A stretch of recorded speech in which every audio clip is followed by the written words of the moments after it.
नमस्कार, Satara 7 star news चॅनलमध्ये आपले सहर्ष स्वागत आहे. धोम धरणातील कोरेगाव तालुक्याचा हक्काचे पाणी पळवण्याचा घाट, विद्यमान आमदारांवर धोम धरण पाणी बचाव संघर्ष समितीचा आरोप. धोम धरणाच्या उभारणीमध्ये महत्त्वपूर्ण योगदान देणाऱ्या कोरेगाव तालुक्याच्या हक्काचे पाणी पळवणाऱ्या कोरेगावच्या विद्यमान आमदारांच्या विरोधात धोम धरण पाणी बचाव संघर्ष समितीने उघड संघर्ष सुरू केला आहे. विधानसभा निवडणुकीच्या तोंडावर आचारसंहिता लागू होण्यापूर्वी अवघ्या 15 दिवसात 2 वेळा शासन निर्णय काढून शेतकऱ्यांच्या हक्काचे पाणी पळवण्याचा प्रयत्न करणाऱ्यांचा त्यांनी चांगल्या शब्दात समाचार घेतला आहे. पाण्याचे भांडवल करून शेतकऱ्यांची दिशाभूल केली जात आहे. आम्ही आमच्या हक्काच्या पाण्यासाठी निश्चितपणे संघर्ष करणार आहोत. वेळप्रसंगी गुन्हे दाखल झाले तरी मागे हटणार नाही, असा स्पष्ट इशारा धोम धरण पाणी बचाव संघर्ष समितीने दिला आहे. कोरेगाव शहरातील हॉटेल गारवा येथे शुक्रवारी दुपारी 3 वाजता झालेल्या पत्रकार परिषदेत समितीचे कार्याध्यक्ष रणजित शिवाजीराव फाळके व सचिन नंदकुमार माने पाटील यांनी धोम धरणातील पाणी पळवण्याचा उद्योग कसा सुरू आहे याबाबत सविस्तर माहिती दिली. तसेच कागदोपत्री पुरावे देखील दाखवले. 2001 सालापासून धोम धरणाच्या पाण्यावर राजकीय मंडळींचा डोळा आहे. धोम डावा आणि उजवा कालव्याला 40 वर्षे उलटली तरी अद्याप अस्थिकरण केले जात नाही. अस्थिकरणाच्या नावाखाली शेतकऱ्यांची दिशाभूल केली जात आहे. कालवे सातत्याने फुटत असून शेतकऱ्यांचे मोठे नुकसान होत आहे. कालवा अस्थिकरणासाठी निधी उपलब्ध होऊन देखील राजकीय भूमिकेतून कृष्णा खोरे विकास महामंडळाने 50 कोटी रुपयांचा निधी वापरलाच नाही. कालवा देखभाल दुरुस्ती अथवा डागडुजीसाठी निधी उपलब्ध करून दिला जात नाही, तर दुसरीकडे 84 कोटी रुपये खर्चून नवीन सिंचन भवन उभारणीचा घाट घातला जात आहे, असा आरोप त्यांनी केला. वास्तविक सातारा येथील सिंचन भवन अत्यंत चांगले इमारतीत सुरू आहे. तिथे नवीन इमारत उभारण्याची गरज नाही. मात्र शेतकऱ्यांना हक्काच्या पाण्यापासून वंचित ठेवून नवीन सिंचन भवन उभारण्यामागे राजकीय नेते मंडळींचा नेमका काय उद्देश आहे हे समजून येत नाही, असा आरोप त्यांनी केला आहे. 7.58 हे सिंचनासाठी, त्यानंतर पिण्यासाठी 2.64, औद्योगिक वापर 0.23 आणि ज्या धरणाचं जे बाष्पीभवन आहे या सगळ्या धरणाचं हे बाष्पीभवन हे 0.97 हा आपला मूळ DPR हा निकाल. आता धोम बलकवडीचं काय सांगितले तर धोम बलकवडीचं हे 4.08 TMCचं धरण, 4.08 TMC पैकी 2.70 हे फलटण खंडाळ्यासाठी, 0.57 हे धोम बलकवडीतनं आपल्या धरणात पाणी टाकून फलटण खंडाळ्याला नेलं जातं. ते 0.57 पाणी आपल्याला वनतूट म्हणून करून देण्यासाठी आणि 0.53 हे झेकाटापूर उपसा सिंचन योजनेसाठी.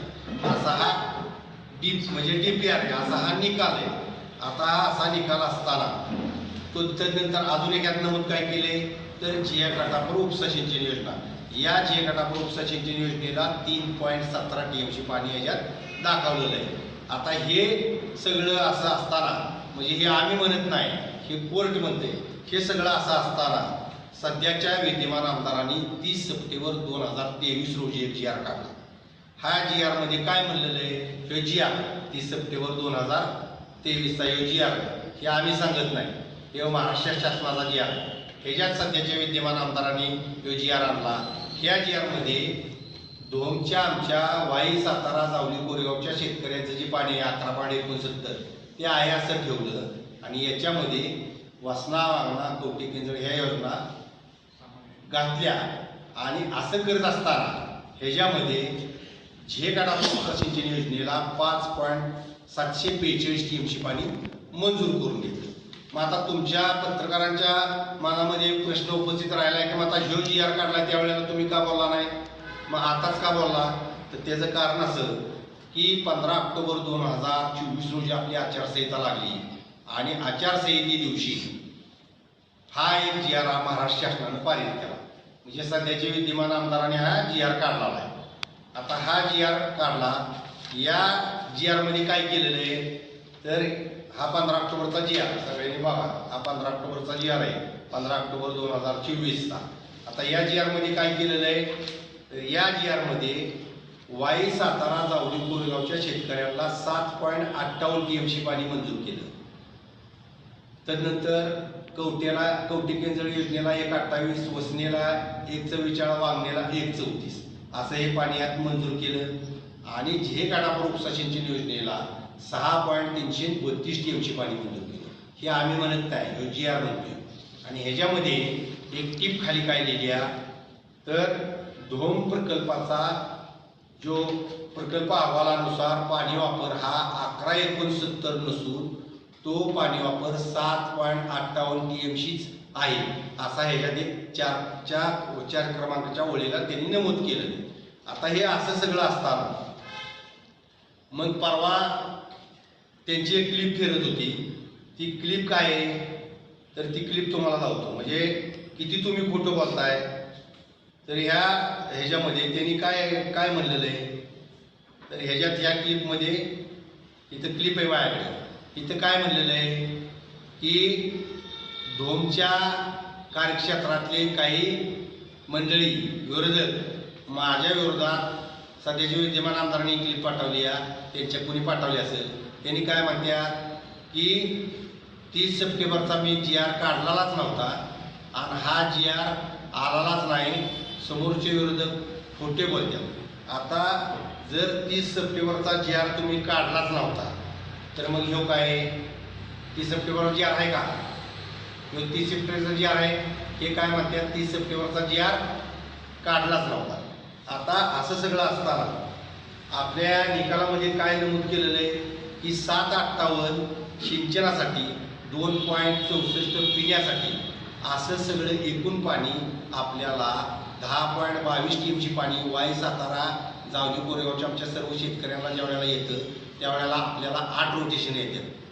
हे सगळं असं असताना 15 ऑक्टोबरच्या GR मध्ये 7.58 TMC पाणी तुम्ही आम्हाला दावलं. आणि हे दावत असताना आमच्या निकालामधलं जे आमचं धोमचं धरण आहे ह्याच्यातलं 0.97 बाष्पीभवन 0.23 औद्योगिक वापर ह्या GR मध्ये धरला नाही. म्हणजे 7.58 मध्ये तुम्ही आमचं जे पिण्याचं पाणी ते 2.64 वजा केलं. 66 गावाला म्हणजे वाई सातारा जावली कोरेगावच्या शेतकऱ्यांना आम्हाला पिण्याला पाणी लागतं ते वजा केलं. 7.58च आम्हाला ठेवलं आणि या 7.58 मध्ये तुम्ही आमच्या माती या धरणाचं बाष्पीभवन औद्योगिक वापर हा टाकला. म्हणजे 7.58 मधनं सरासरी 30.1 TMC पाणी जर वजा केलं तर 6 TMC पाणी आम्हाला सिंचनासाठी मिळणार आहे. आणि हे 6 TMC पाणी आम्हाला एका रोटेशनला 1.5 TMC पाणी एका रोटेशनला आम्हाला 1.5 TMC पाणी लागतं. हे जर 1.5 TMC पाणी आम्हाला एका रोटेशनला लागत असलं तर आम्हाला सरासरी 4च रोटेशन येतात. किंवा आमचा प्रूफ आहे हे आम्ही वास्तव तुमच्या पुढं मांडण्याचा प्रयत्न करत आहे. आता दुसरी एक त्यांनी आता पत्रकार परिषद मी त्यांचं पत्रकार परिषद बघितली.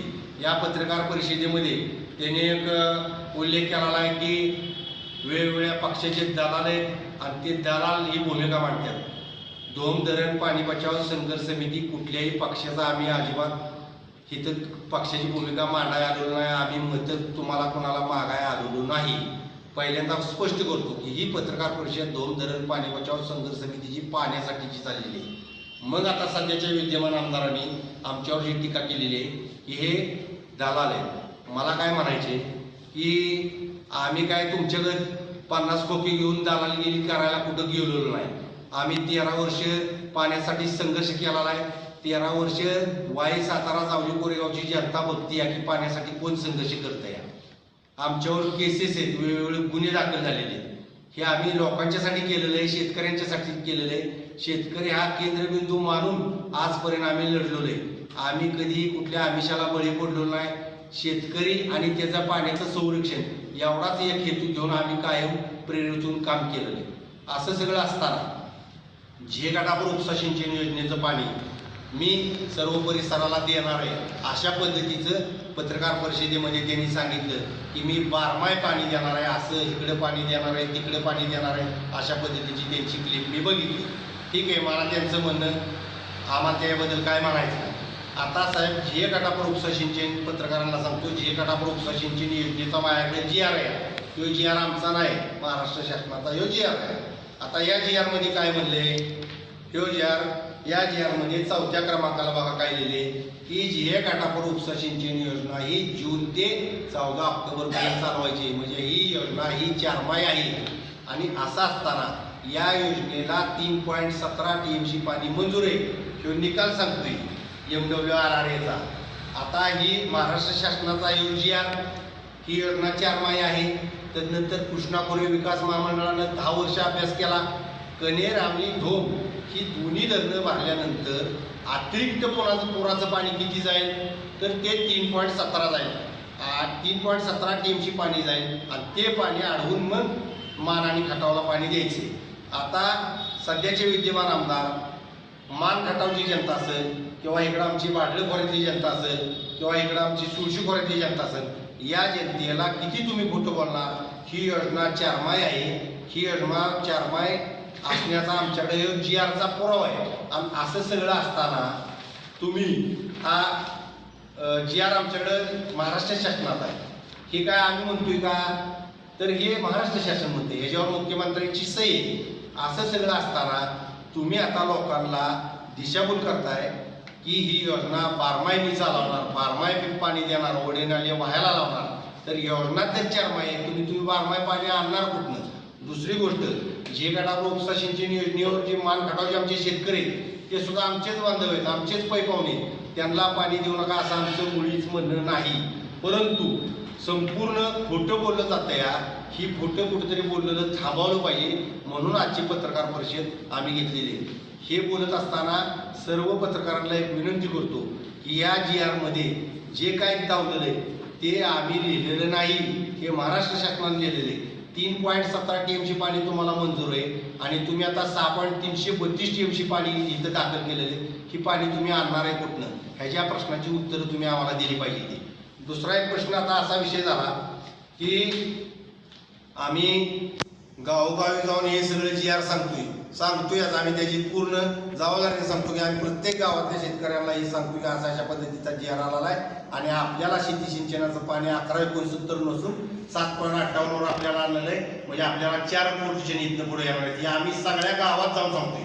आम्ही प्रत्येक गावात जाऊन कुठल्या पक्षाचा प्रचार करत नाही किंवा कोणाला मतं द्या ही म्हणत नाही. दुसरी गोष्ट, मागच्या वर्षी बर्गेवाडी इथं कॅनल फुटला, 2 वर्ष झाली त्या घटनेला. प्रत्येक आमदाराला, म्हणजे वाईचे आमदार असतील, सगळ्या आपल्या आता जिल्ह्यातले जेवढे आमदार आहेत या सगळ्या आमदारांना खासदारांना आम्ही पत्र दिले दोन धरण पाणी बचाव संघर्ष समितीची. आणि ही पत्र देताना आम्ही काय सांगितलं की आमचा 2चा कॅनल हा 40 वर्ष कॅनलला पूर्ण झाली आणि 40 वर्ष पूर्ण झाल्यानंतर त्याचं आस्तरीकरण पूर्ण जीर्ण झालेलं आहे. हे जीर्ण झाल्यामुळं आम्हाला कॅनलला निधी द्या, तुम्ही आमचं गावातले गटर रस्ते कॉन्क्रीटीकरण सगळं थांबवा. पाणी जर आलं नाही तर आमची शेती पिकणार नाही आणि शेती जर पिकल्या तर आमचं अर्थकारण होणार नाही. या पद्धतीची निवेदनं दिल्यात. दरम्यानच्या पिरियडमध्ये मागच्या 2 वर्षापूर्वी बर्गेवाडीच्या तिथं कॅनल फुटला आणि कॅनल फुटल्यानंतर शशिकांत शिंदे यांच्याकडे आम्ही गेलो आमची कैफियत घेऊन आणि बर्गेवाडी तिथल्या 9 विहिरी आणि 2 एकर जमीन वाहून गेली होती, ते सगळं दावलं.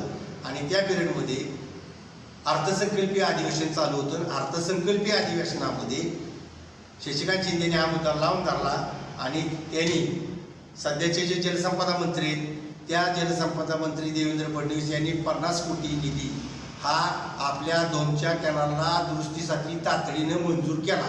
आपण त्याचं 2 धरण संघर्ष समितीनं पाठपुरावा केला आणि पाठपुरावा करून आपण कृष्णा खोरे विकास महामंडळाकडे हा निधी आणला. आता त्याची बातमी आहे, हे पेपर सकाळचा पेपर आहे, त्याची ही बातमी आहे का देवेंद्र फडणवीसांचा फोटो, तर ती याची त्या पद्धतीचं हे नियोजन आहे. आता हे असं झालेलं नाही, हे पैसे कृष्णा खोरे विकास महामंडळाच्याकडे आल्यानंतर संपूर्ण कृष्णा खोरे विकास महामंडळाच्या सगळ्या अधिकाऱ्यांना आम्ही विचारलं की बाबा पैशाचं काय झालं, हे पैसे येऊन देत नाहीत असं त्यांचं म्हणणं आलं. मग सध्याचे विद्यमान जे आमदार आहेत आपल्या कोरेगावचे त्यांच्याकडे आम्ही गेलो. बैठकीला जाताना आमच्या संघटनेचे अध्यक्ष CR बर्गे साहेब, उदय बर्गे, त्यानंतर शावराज फाळके, युवराज विठ्ठल कदम, राहुल बर्गे, सुधाकर बर्गे, मी स्वतः आम्ही सर्वजण उपस्थित होतो. आम्ही त्यांना काय म्हणलं की बाबा 50 कोटी असा निधी कृष्णा खोरे विकास महामंडळाच्याकडे आलेला आहे तर ते तुम्ही आम्हाला देण्यात यावा. तर ते म्हणले ह्यो आमदार विरोधातला आहे, त्यामुळे ह्यो पैसे मी निधी येऊन तुम्हाला देणार नाही. बरं ठीक आहे म्हणलं, ते विरोधातले तर मग तुम्ही द्या, तुम्ही बी देणार नाही. मग त्याने म्हणलं मी म्हणजे देणार नाही असं म्हणलं नाही, पण काम केलं नाही. आता असं सगळं असताना सिंचनाच्या निधीला 100% कट ही पुढारीची बातमी आहे. आम्ही लिहिलेलं नाही, याच्यात आमचं कोणाचं काय असलं तर सांगा बाई, सिंचनाच्या निधीला 100% कट. मग असं सगळं असताना तुम्ही आमचा कॅनाल आस्तरीकरणच होऊन द्यायचं नाही. मागच्या वर्षी निव्वळ आस्तरीकरण न झाल्यामुळं कॅनाल फुटीच्या घटना वाढल्या. आपल्या धरणामध्ये 9 TMC पाणी होतं. कॅनालला जर फुटला नसता तर आपल्याला सगळ्याला व्यवस्थित पाणी मिळालं असतं. परंतु मागच्या वर्षी कॅनाल फुटण्याची घटना घडल्यामुळं आपल्याला पाणी वेळेत मिळालं नाही. आस्तरीकरण करणं गरजेचं फार आहे हे आम्ही वारंवार सगळ्या लोकप्रतिनिधींना सांगितलं, तरी त्याकडे कोण लक्ष देत नाही. आणि 50 कोटी निधी मंजूर आलाय, कोण तो आता सध्याचे विद्यमान जे आमदार आहेत ते येऊन देत नाहीत. असं असताना मग आम्ही प्रत्येक ठिकाणी गावावर चर्चासत्र असताना हे लोकांना सांगतोया. तर आता प्रत्येक ठिकाणी ह्या क्लिपमध्ये त्यांनी पत्रकार परिषदेमध्ये काय सांगितले की आस्तरीकरण जर कॅनाल केला तर तुमच्या विहिरींना पाझरून येणार पाणी ती येणार नाही, तुमचं वडे नाले वाहणार नाही. मला एक पत्रकारांना प्रश्न विचारायचा आहे, आस्तरीकरण केल्यानंतर आपला कॅनाल फुटीच्या घटना थांबत्याल का वाढत्याल? थांबत्याल ना. मग हे आमचं म्हणणं आहे की आस्तरीकरण केल्यानंतर आपल्या कॅनाल फुटीच्या घटना कमी होत्या. दुसरी गोष्ट, सुरक्षितता वाढेल आणि कॅनाल आपल्याला जास्तीत जास्त पाणी येत्याल, कमी दिवसात जास्त आवर्तन येत्याल, हे आमचं सांगण्याचं उद्दिष्ट आहे. परंतु सध्याचे आमदार म्हणतात की कॅनालचं आस्तरीकरण केल्यानंतर शेतकऱ्यांना सांगतात की तुम्हाला पाझराचं पाणी मिळणार नाही. शेतकरी बंधूंना आवर्जून सांगतो की कॅनालची अतिशय वाईट अवस्था आहे. कॅनालला पाणी सुटल्यानंतर असं वाटतं की आता फुटतोय का मग फुटतोय कॅनाल, अशी आत्ताची सध्या परिस्थिती. असं सगळं असताना साहेब 50 कोटी आमचे पत्रकारांना एवढं सांगतो की 50 कोटी हे तर अडवलेच. स्वतः आता कृष्णा खोरे विकास महामंडळाचे अध्यक्ष त्यांना फार मोठा संधी होती कॅनाल दुरुस्त करायची, ती बी केली नाही. असं सगळं असताना सातारा येथे जे आपलं सिंचन भवन आहे हे सिंचन भवन पाडायचं आणि सिंचन भवन पाडून सातारला सिंचन भवन जर तुम्ही बघितलं असलं तर तुम्ही सातारच्या सिंचन भवनला आपल्या काय झालंय का, अतिशय चांगली इमारत आहे, व्यवस्थित सगळं चालू आहे, काय अडचण नाही. असं सगळं असताना सातारा इथली सिंचन भवनची इमारत सगळी पाडायची आणि तिथं नवीन सिंचन भवन बांधायचं आहे. जलसंपदा विभागाचे देवेंद्र फडणवीस आपले जे मंत्री ते आणि सध्याचे विद्यमान आमदारांची ही बातमी. आणि त्या सिंचन भवनला 84 कोटी रुपये निधी मंजूर केला आहे. म्हणजे ही त्याची बातमी.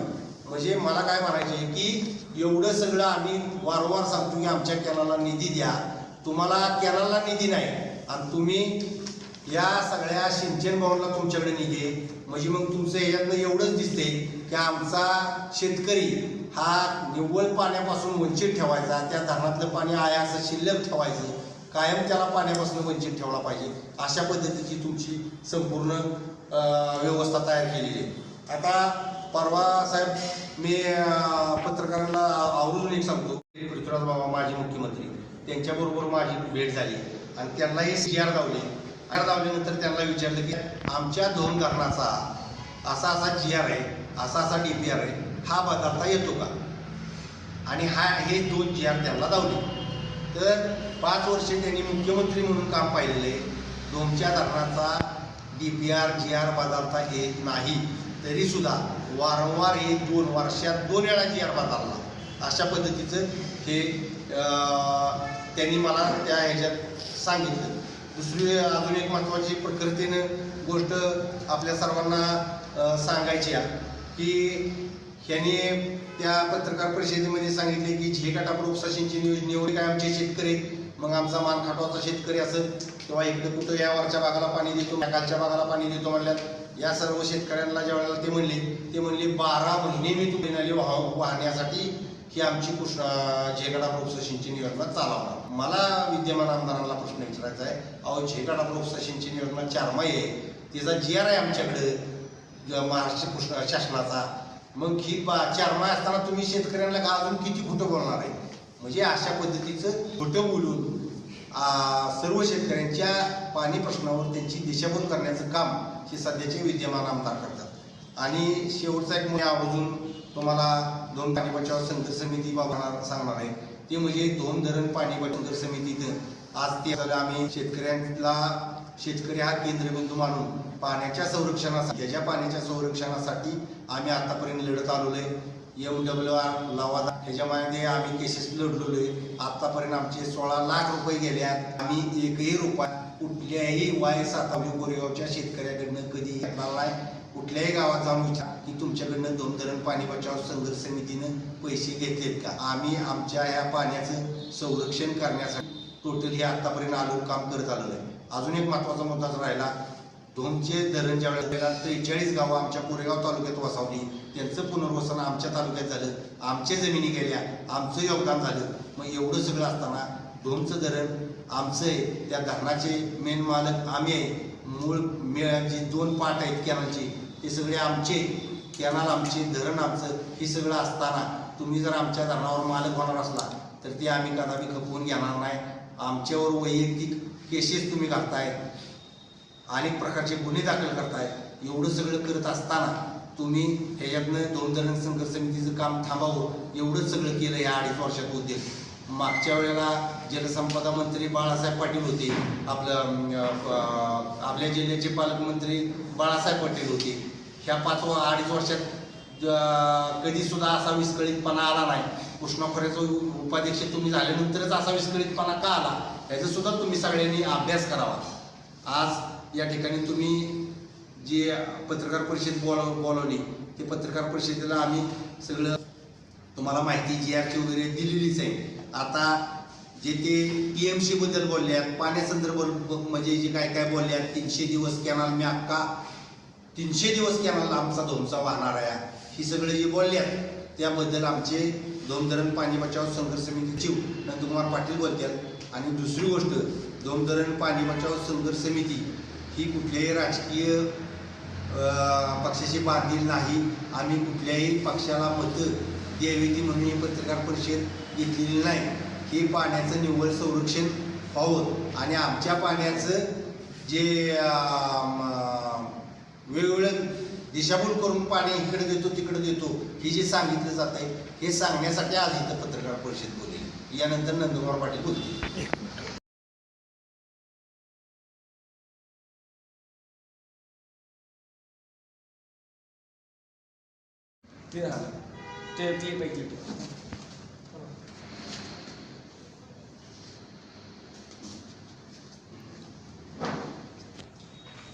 महेश शिंदेची पत्रकार परिषद घेतली, त्याच्यानंतर एवढा विलंब का लागला तुमची पत्रकार परिषद घेण्यासाठी? तुम्हाला त्यात तफावत आढळली होती ना ज्यावेळेस तुम्ही ते ऐकलं असेल त्यावेळेस.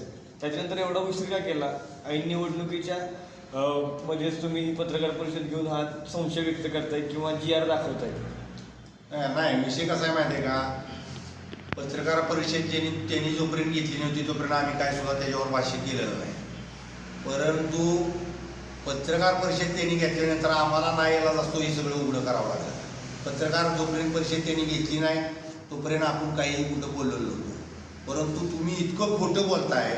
30 सप्टेंबरचा GR काढलाच नव्हता नाही म्हणताय, 15 ऑक्टोबरला 2024ला GR आलाच नाही म्हणताय, कोणाची एकटापूर्व योजना 12 माही चालवतो म्हणताय. मग ज्या मान खटावच्या शेतकऱ्यांना, आमच्या वाढलं खोऱ्यातल्या शेतकऱ्यांना, आमच्या सुळशी खोऱ्यातल्या शेतकऱ्यांना हे खरं काय ही सत्य पुढं आणण्यासाठी आजची पत्रकार परिषद आहे. आणि तुम्हाला जाताना हे सगळं येणार आहे मी की आम्ही बोलत नाही, हे GR आहेत आमच्याकडे. आणि कृष्णा खोरे विकास महामंडळाचं अध्यक्ष उपाध्यक्ष हे आता 2.5 वर्ष झाले. 13 वर्ष झाले दोन धरण पाणी बचाव संघर्ष समितीचं मी काम करतो. या 13 वर्ष झाले माझ्यावर 10 गुन्हे आहेत. त्यामुळे पाण्याच्या संदर्भात आम्हाला कोणी शिकवायचं नाही. पाटील रहिमतपूर दोन धरण संघर्ष कमिटी सचिव. मी तुम्हाला तुमची कॅपॅसिटी पासून चालू झाल्यापासून धरण बांधल्यापासून ते आज अखेर त्याची काय काय परिस्थिती झाली DPRमध्ये बदल हे तुम्हाला सांगतो. धरण 78 साली बांधण्यात आलं. धरणामध्ये 13.5 TMC असं धरणाची कॅपॅसिटी आहे. त्यात 1.81 डेड स्टॉक आहे, 7.58 शेतीसाठी, 2.64 पिण्यासाठी, 0.97 बाष्पीभवन आणि 0.23 इंडस्ट्री असं 1142 आहे. वरचा 0.27 त्यात हिशोब टाकलेला नाही. पण ज्यावेळी धूमला उजवण डावा काढला होता त्यावेळी 7.28 अधिक 2.64 अशी 8 रोटेशन किंवा 9 रोटेशन देत होती. आणि ते पिण्याचंही पाणी 66 गावांना पिण्याचा जो पर्याय नाही, त्यामुळे 66 गावात पिण्याचं अधिक शेतीचं असं साधारणतः 10.20 पाणी आजपर्यंत येत होती. आणि ह्या पाण्यामध्ये ज्यांचं पुनर्वसन झाले आणि ज्यांच्या पुनर्वसनात जमिनी गेल्या शाश्वत पाण्याची अवस्था त्यांनी शासनाने दिलेली होती. पहिल्यांदा असा तुमचा मूळचा डिप्या. त्यानंतर 2001 साली रामराजे कृष्णा कॉलेज उपाध्यक्ष झाल्यानंतर त्यावेळी एक्झिक्युटिव्ह इंजिनियर घोगरे साहेब होते. त्यावेळी त्यांनी 2001ला धूम धरणाची 50% डिपेंडिटी 50% डिपेंडिटी पहिलं धरण 75% डिपेंडिटी होतं. 50% डिपेंडिटी वर्षात 50 वेळा भरणार असा TR निर्माण करून त्या धरणाचं पाण्याचं नियोजन त्यांनी काय केलं. कणेर, कुडाळी, धूम अशी 3 धरणं. त्या धरणाच्या कॅप्चर एरियात म्हणजे कृष्णा, कणेर, वेण्णा आणि कुडाळी अशा 3 नद्यांच्या प्रकल्पामध्ये वर्षाला किती पाण्याची आवक होती असं साधारणतः काढून त्यांनी ती 34.835 TMC पाणी उपलब्ध होईल असं कागदोपत्री दाखवलं. ती दाखवल्यानंतर त्यांनी बलकोडी धरण बांधण्याची मंजुरी घेतली. बलकोडी धरण त्यांनी 4.08चं बांधलं. त्यामध्ये त्यांनी फलटण खंडाळ्याची सोय करून ठेवली. त्यांनी फलटण खंडाळ्याची सोय करताना 34.835 TMC पाणी असताना त्यातलं 2 सत्र खंडाळ्यासाठी नेलं. राहिलेलं पाणी 0.53 ही काटापूरला दिला, 0.64 यवा दिला. पण ऍक्च्युली कृष्णा प्रकल्पामध्ये कणेर आणि धूम असे 2च धरणं आहेत. त्यांचे न्यू स्टोरेज असे आहेत की 9.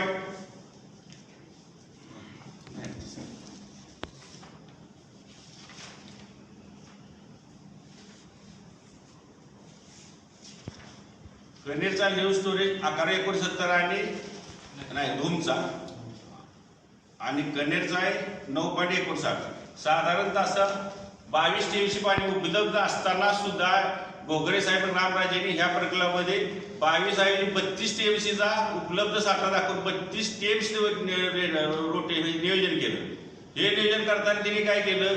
ह्या सातारा, कोरेगाव, वाई आणि जावळीमधील राजकीय तक्रारी किंवा राजकीय लोकांना होणार म्हणून हिनी धूम डाव्यावर योजना मंजूर केल्या आणि 2 योजना मंजूर केल्या. धूम डाव्यावर ती करताना कवटे, केजळ, वासना, वागणा आणि हानबरवाडी, धनगरवाडी आणि LIC म्हणजे कृष्णा नदीवरचे 5 बांधारे असं 5.5 पाणी उपलब्ध करताना त्यांनी जे वर वासन आहे कवटे, केजळ, वासना, वागणा करताना त्यांनी असं केले की 2001च्या DPR मध्ये की धूमचं आस्तरीकरण पूर्ण 113 किलोमीटर करायचं आणि त्यातून 1 TMC पाणी वाचेल ती ह्या 3 योजनेला करायचं असा 2001च्या DPR मध्ये. ऍक्च्युली DPR मध्ये ह्या 3 स्कीमला पाण्याची तरतूद अजिबात नाही.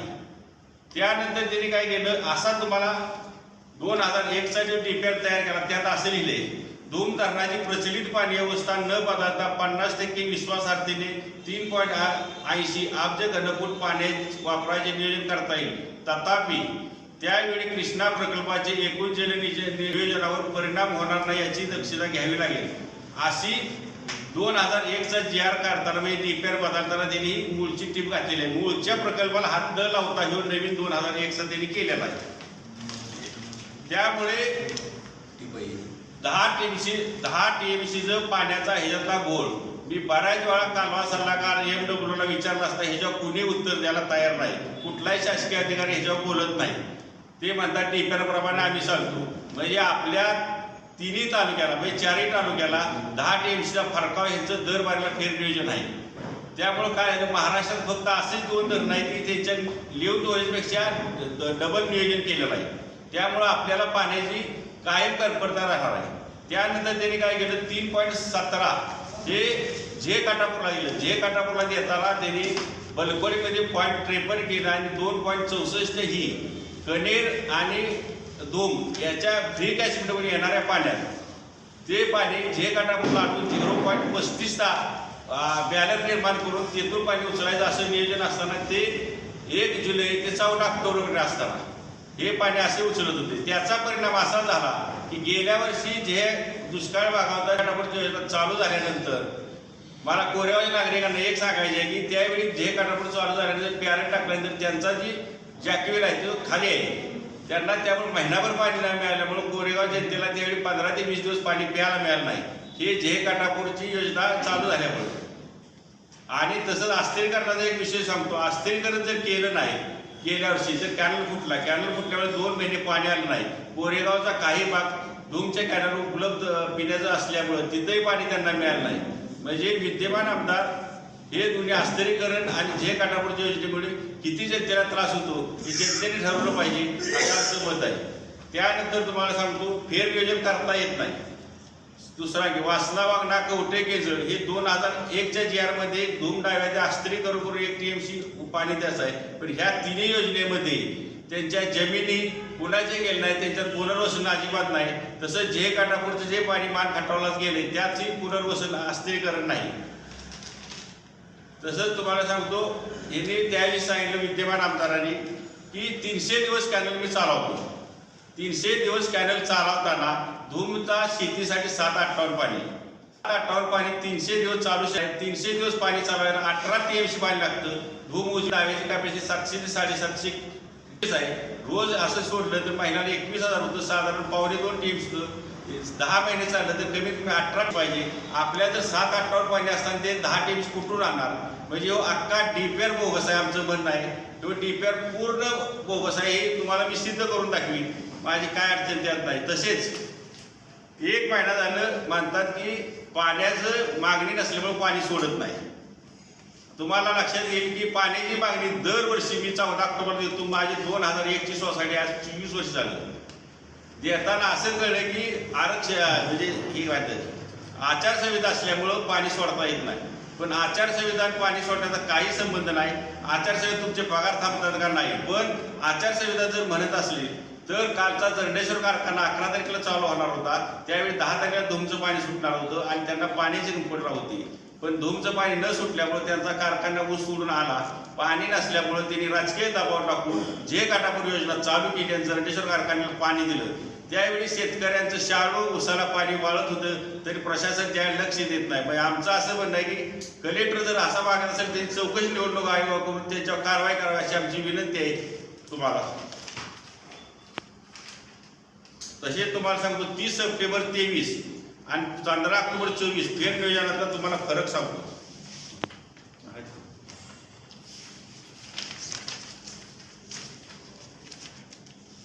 30 सप्टेंबर 23 मध्ये त्यांनी काय केलं. धूम संघटना कायम संघर्ष करते म्हणून हे जयंत शिंदे जसं वगैरे 2001ला धूम बलपणी निर्माण करून कोरेगावचं संपूर्ण म्हणजे ह्या 4 तालुक्याच्या पाण्याचं विस्कळीत केलं. तसंच ह्या जयंत शिंदेनं आता या 2023 ते 24 या 2 वर्षात केलेलं आहे. त्यावेळी त्यांनी काय केलं की 2023 30 सप्टेंबर एक GR नवीन काढला फेरनियोजनाचा. त्यात त्यांनी काय केलं धूमला 11/69 पाणी दिलं. 11/69 पाणी देताना त्यांनी मूळचं पाणी आपल्याला घेत होतं 11/42. त्यात शेती पिणे बाष्पीभवन.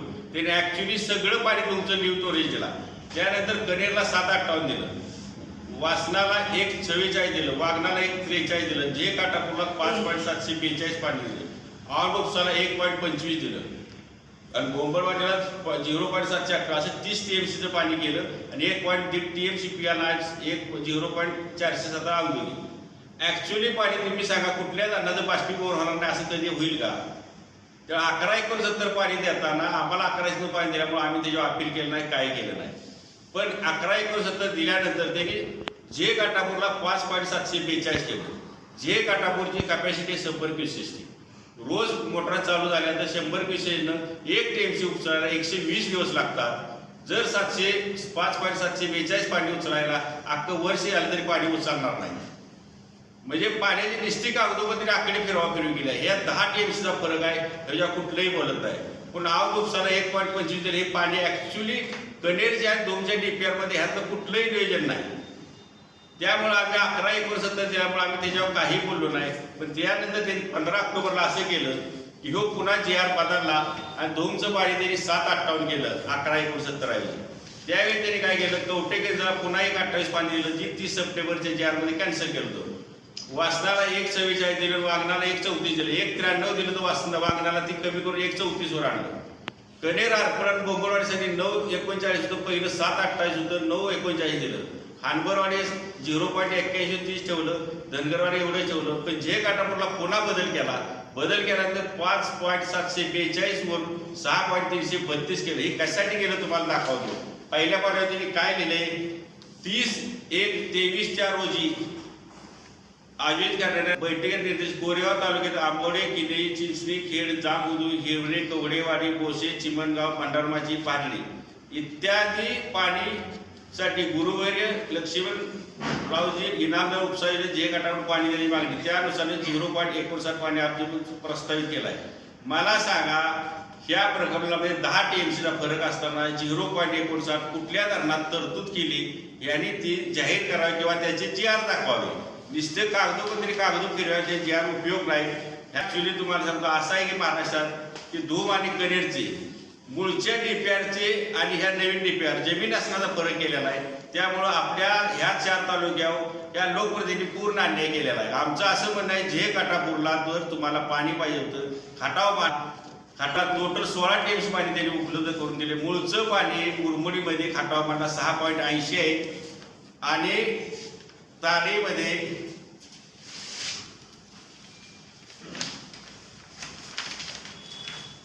तारेमध्ये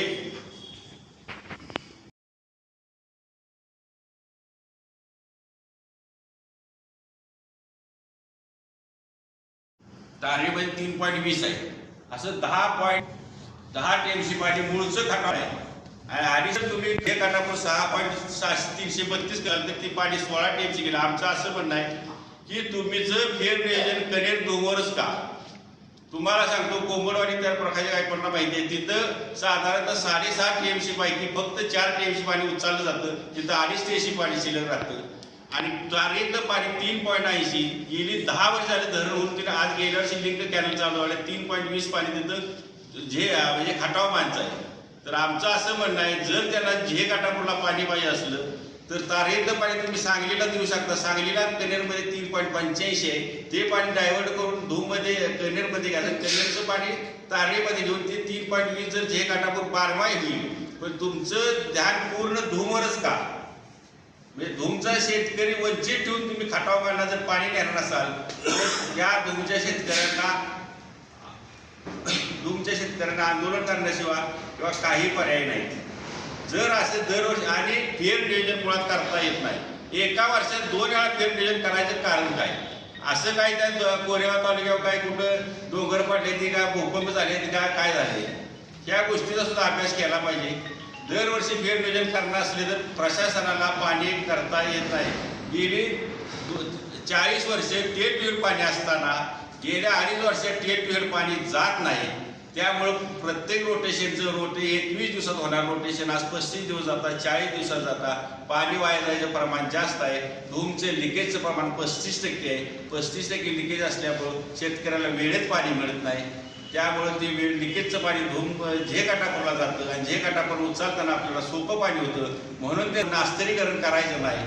आणि असं होत नाही. नास्तरीकरण केल्याशिवाय तेल तुम्ही मिळणार नाही. तुम्ही जर 2 महिन्यात एकदा पाणी घेणार नाही म्हणजे आस्तरीकरण केल्यानं तुम्हाला महिन्याला पाणी मिळालं, शेतकऱ्यांना त्याच्यापेक्षा जास्त पाणी होऊन शेती चांगली ही कुणीही दुष्काळ दृष्टी करत असं आमचं म्हणणं आहे. आणि ह्यो DPR ऍक्च्युली 2000 रामराय किंवा आता जे विद्यमान आमदार असो ह्याचं एकच म्हणणं होतं, जर तुम्हाला हे 6 पाणी पाहिजे होतं तर कोयनेपर्यंत एक साईड मोकळी आहे सोयशी म्हणून, तिथं साधारणतः 6 पाणी उपलब्ध होऊ शकतं आणि ते धूममध्ये आणलं असतं तर कुठेही वाद न घालता तुमच्या ज्या उपसा योजना आहेत त्याला ते पाणी उपलब्ध झालं असतं. जसं रामराजाने त्याला 270 पाणी नेताना बलपणी नवीन प्रोजेक्ट तयार केला तसा यांनी नवीन प्रोजेक्ट केला असता तर आमचीही संघटना त्यांच्या राहिली असती. शेतकऱ्यांचं जर भलं असलं तर आम्ही कोणाबरोबर येणार आहे असं आम्ही नमूद करतो. तसेच आमचे जो तुम्ही ऐकून घेतले व आम्हाला ही केलं त्याबद्दल सर्वांचं आभार मानतो आणि थांबतो.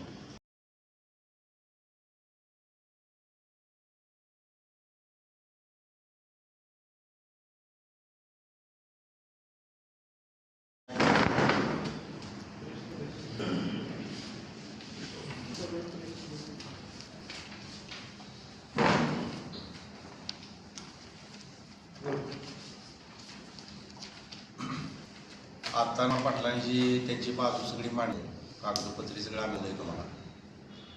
तर रामराजेसाहेब निंबाळकरांनी उलटण खंडाळ्यासाठी धरण निर्माण केलं दोंबलकवडी आणि त्यातनं 2.4 टीमशी 2.70 टीम तिकडे गेली. मग असा असता सध्याच्या विद्यमान आमदारांनी ऑक्टोबरचा जो यार आहे यामध्ये 6-6.5 टीमशी कुठलं पाणी 6 टीमशी पाणी जी दावलंय ती कुठलं पाणी नेणार आहे. तर हे सगळं आमचंच पाणी जाणार. तर त्या शेतकऱ्यांना पण देण्याबद्दल आमचा विरोध, परंतु आमचं आम्ही करू हे पाणी त्यावर नुसतं दावत आहे. त्यांना ते 3 पॉईंट पाणी जे दिलेलं आहे तेवढ्यात भरपूर होते, परंतु मी आणि मतदारसंघासाठी भरपूर काय करतो या हे असं दावायचं आणि कागदो सगळा खेळ आहे. म्हणजे कागदावरच पाणी नवीन धरणाची निघाली का आपलं धोमचं धरण आहे, कनेरचं आहे, दोंबलकडे धरण आहे, ही धरण आहे ती नवीन धरणाची कुठली निर्मिती नाही. आणि असं असताना कुठल्याही निर्मिती न करता तुम्ही पाणी नुसतं कागदावर लोकांना नुसत्या दिशाभूल करताय आणि कुठं अतिशय पद्धतीने मांडताय. तुम्ही सध्याचे विद्यमान आमदार असल्यामुळे ते लोकांना की आपल्याला पाणी येणार आहे, लोकांना आस लागली या की पाणी उपलब्ध नाही ही आमच्या सर्व शेतकऱ्यांना आवर्जून या पत्रकारितेतून सांगतो की पाणी उपलब्ध नसता आपल्याला उपलब्ध आहे असं भासवलं जातं. आणि दुसरी गोष्ट धोम पाणी बचाव संघर्ष समितीचं आम्ही काम 12-13 वर्ष झाली निस्वार्थीपणे शेतकरी हा केंद्रबिंदू म्हणून करतोय. अनेक प्रकारचे गुन्हे दाखल झालेले इथं सुद्धा आम्ही निस्वार्थी भूमिकेनेच काम आहे. आमच्यावर विद्यमानांनी गुन्हे दाखल केले, आम्हाला किती अडचणीत आणण्याचा प्रयत्न केला तरी धोम धरण पाणी बचाव संघर्ष समिती वाई सातारा जावली कोरेगावच्या शेतकऱ्याच्या सिंचनाचं जे पाणी आहे हक्काचं पाणी त्या हक्काच्या पाण्यासाठी अविरत लढणारच एवढं या आजच्या पत्रकार परिषदेत आपल्याला सांगतो. पाणी उपलब्ध नसताना त्यांनी घर परिषद घेऊन पाणी उपलब्ध आहे आम्ही पाणी द्यायला असं का सांगितलं. आता ते त्यांनी सिद्ध करून दावावं. आम्ही जसं सिद्ध करून दावलं ना तसं त्यांनी पाणी कुठेही दावावं ना. आमचं जाहीर चॅलेंज आहे. त्यांनी पाणी उपलब्ध कुठेही ते दावावं. आम्ही कसं आता दावलं की बाबा नाही तसं त्यांना जो प्रश्न विचारायला जी आहे समोर होणार होऊ दे नाही समोर काय नाही. आम्ही त्यांना असं बांधील नाही. ते लोकप्रतिनिधी अधिकारी यांच्या तरी सांगावं. आणि आम्ही तुमचं जे पाणी उपलब्ध आहे त्यांनी JR जाहीर करा, JR करा किंवा व्हॉट्सअप करा की ह्या JR मध्ये ह्या धरणाऱ्या टीप्या तरतूद आहे असं टाकावं ना.